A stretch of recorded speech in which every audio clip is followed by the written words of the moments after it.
Diagram shows some common circuit symbols. Which symbol represents a light emitting diode? It's this one right here, D.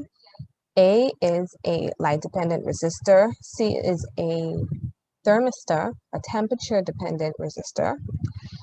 B and D are diodes, but D is a light emitting diode, hence the arrows that are coming out.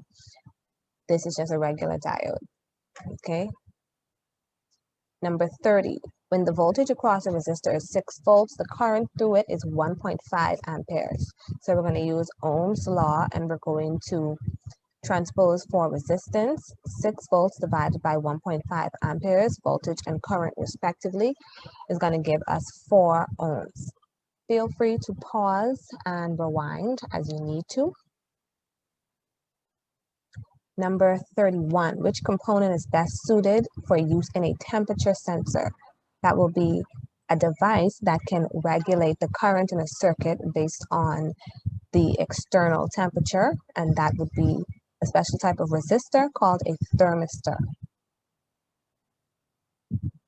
Number 32, two-way switches are commonly used to control lights from 2 locations, such as from the top and the bottom of the stairs.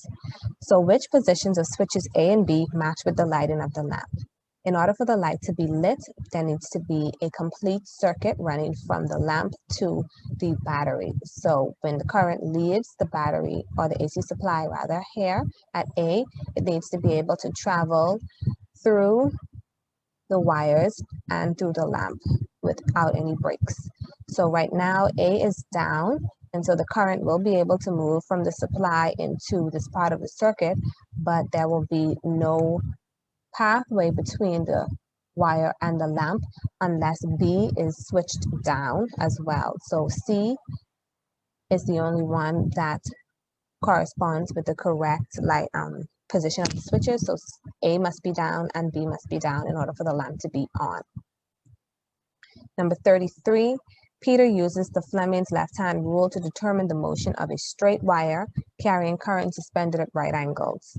So Fleming's left-hand rule says that your thumb, which is X, tells you the motion or the direction of the force. Y points from north to south in the direction of the magnetic field, and Z points in the direction of conventional current, which is positive to negative on the wire, okay?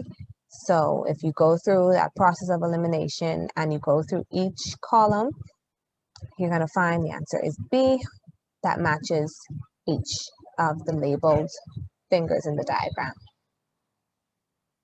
Number 34, the diagram shows a cathode ray tube which contains an electron gun. What is the name given to electrons produced from the hot cathode? Okay, electrons, which are negative, so that's not, that cancels out C, heat and light, are not particles, they are not electrons, they are forms of energy, the waves. So thermionic emission is the term given to the release of electrons from a hot cathode.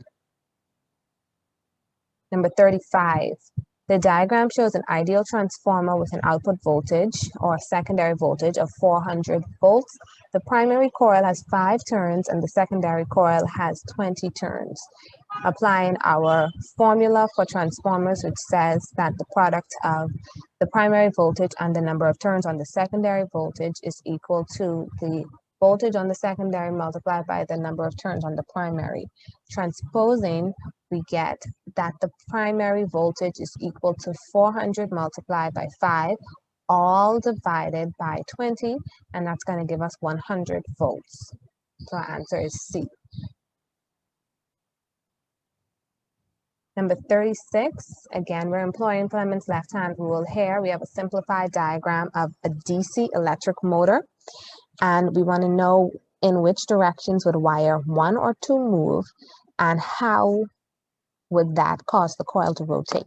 Okay, so there are 2 options for each directions, up or down, and that will produce either a clockwise rotation or an anti-clockwise rotation. So applying Fleming's left-hand rule, you want to take your pointer finger, your first finger, and you want to make sure, I'm going to line it up for wire 1. Make sure that your pointer finger, hold it up now to the screen and do it. north to south, that means the tip of your finger should be closest to the south pole, okay? Your second finger or your middle finger should be pointing in the direction of the arrow along wire 1. And if you've done that correctly and your hand is oriented so that all of your fingers are at right angles to each other, that means that your thumb should be pointing up. Okay, remember it's the left hand. If you're doing it with the right hand, you're not going to get the correct answer. Okay, now if you switch your hand and you do the same for the second wire, wire number 2, you're going to have to turn. You're going to have to turn your hand upside down. You're going to find, in order for your first finger to be able to still go from north to south, pointing in that direction, and your second finger along the direction of the current. So wire 1 goes up, wire 2 goes down, and that's like a turning motion, and that's going to produce a clockwise turn. Okay, if you follow the direction of each of the wires. So the answer is B there.